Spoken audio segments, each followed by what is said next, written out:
Yo, what's up mga ka-KJ? Welcome to my channel. Ito po ay may bagong labas na music video. Si Justin Timberlake, hindi pala. Justin De Dios ng SB19. So, ang pamagat ay Dahon. Yan. So, actually before natin i-react to, intro muna tayo guys. Intro muna.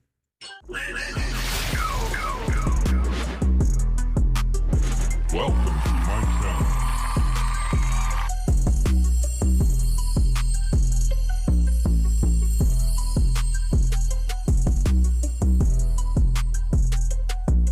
Let's go. Muna. Then yun, what's up? Yan, what's up? Without further ado, let's react to Justin De Dios music video ng Dahon. In 3, 2, 1, let's go!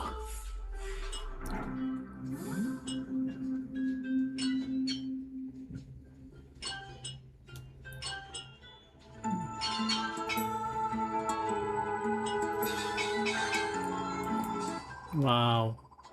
Visuals pa lang, no? Parang cinematic siya. Yung naririnig niyo po yung misis ko kasi naglalaro din sa gilid.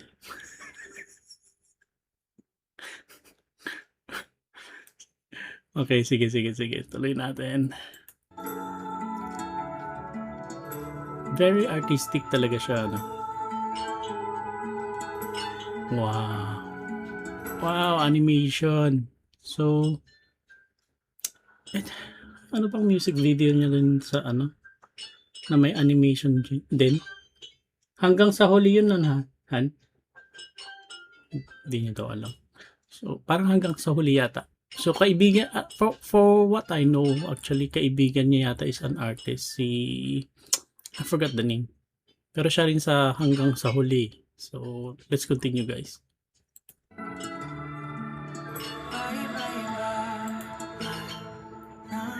Wow.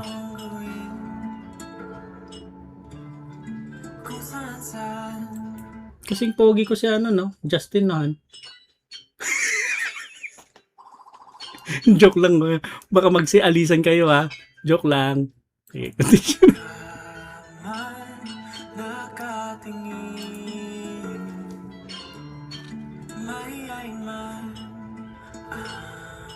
Ang ganda ng color grading, no?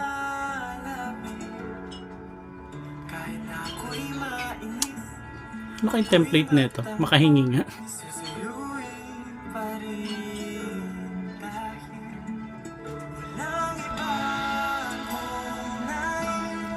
Yan siya. Sumisilip. Ang cute! Ano, may mushroom.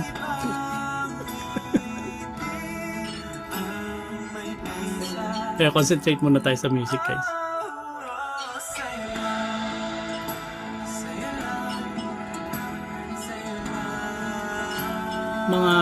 Mga atake kasi ni Justin na parang ano yun, Han, yung parang teka, didighay muna ako. Parang kay mga ano yung kalimutan ko na, parang Disney yung dating.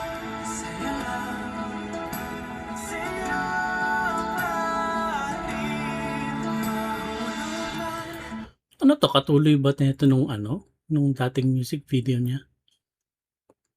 Kasi alam ko ang gusto ni Justin is yung sinuggest niya dati sa SB19 is yung parang magkakatuloy yung mga music video or link together ba, kumbaga.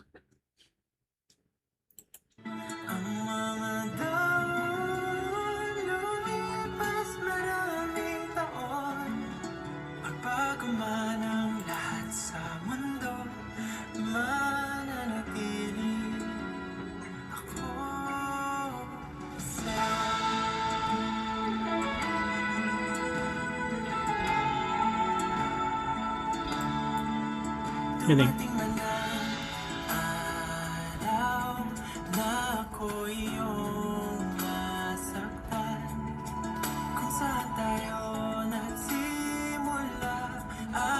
Parang lalabay yung boses niya. No?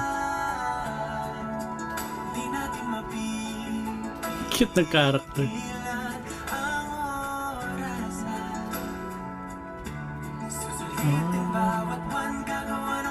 So basically, no, parang yung dalawang lalaki na naman yung sa cartoons eh. Tsaka sa isang babae. Parang link nga siguro to sa mga sa mga dating music video niya.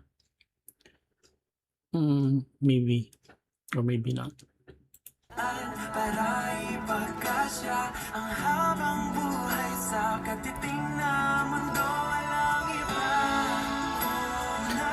Actually, simple lang yung music video niya, pero ang ganda talaga ng color grading niya.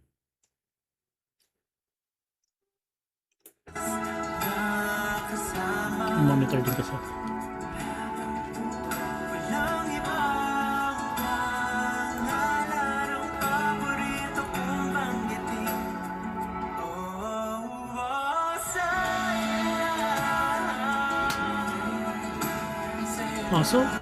So kapag nakita nyo, no, yung ito nandun din sa music video na to eh, sa Sorili yata. Yung flower na may mata sa gitna. Pero sorry kung lagi kong pinopost yung yung video kasi nga napansin ko lang din na parang nakalink nga talaga siya sa mga ibang music video niya.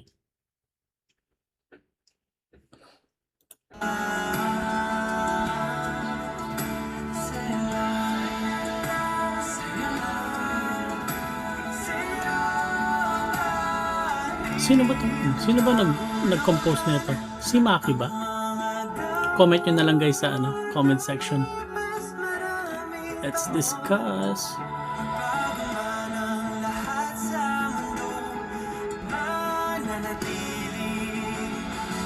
Ayun, parang siyang musical na Han. Kasi siya naglalaro. Pantista.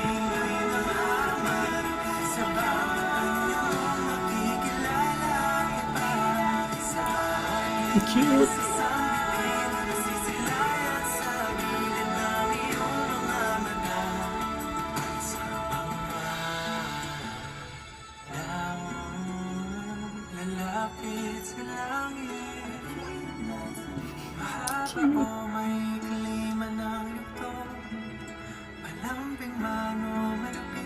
Ano yung character niya sa Onion? Mushroom tsaka Onion. Yan no. Ang ganda ng mayroon siyang key light which is siguro yung sun or baka may additional lighting sila. May additional lighting to. Tapos may key light tapos meron din silang ginamit na fill light. Ganda. May magpo-photography din kasi ako dati.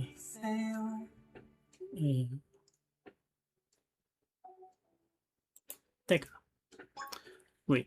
Iniintindi ko din kasi yung music video na. Para nagtulungan silang mga magkakaibigan. So, link din ba sa yung dati sa Surreal, no? I think so. Sabi ko sa inyo eh. So, actually, ang ko dito, no?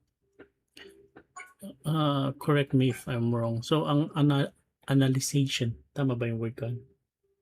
So, analyzation ko dito. Parang, di ba dun sa Surreal, di ba magkaibigan yata, sa magkaibigan pala. Sa magkaibigan, di ba, naghiwalay sila ng, parang, ang pinili ng babae, yung isang guy. So, maybe after that, no, nagsulat siya nagbuo siya ng parang animation sa utak niya na ganito dapat, ganyan.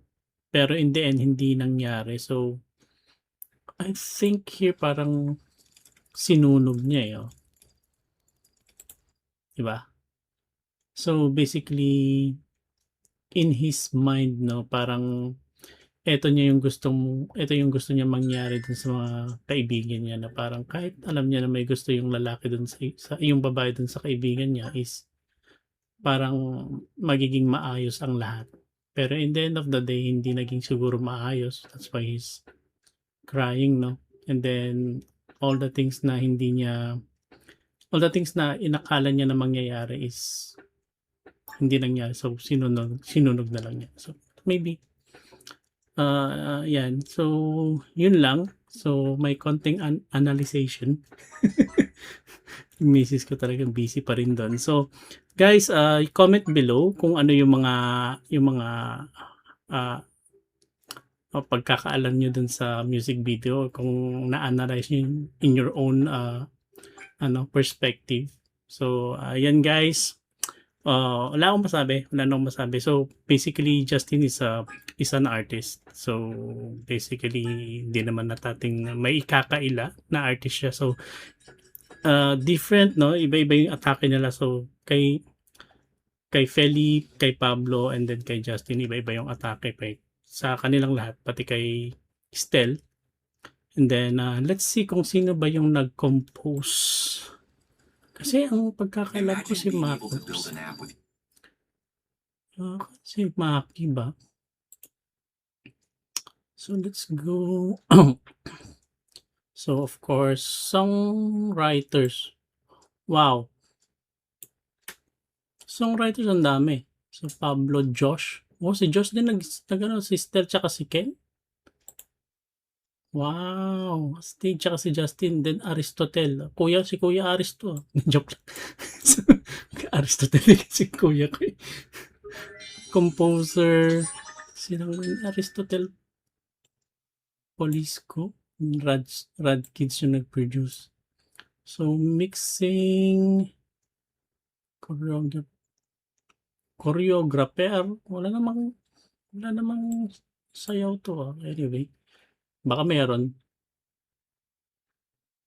Editor. So, akala ko si Maki. Okay. So, I was wrong. So, ba't may dancer din? So, anyway. So, yun nga, guys. So, kudos to Onesie and kudos to Justin Di Dios sa magandang music, and then magandang music video din sa Onesie Entertainment. And then again guys, support my channel, like, subscribe, and ipagkalat nyo mo yung yung misis ko busy siya dun eh. Sige guys, thank you, bye, paalam.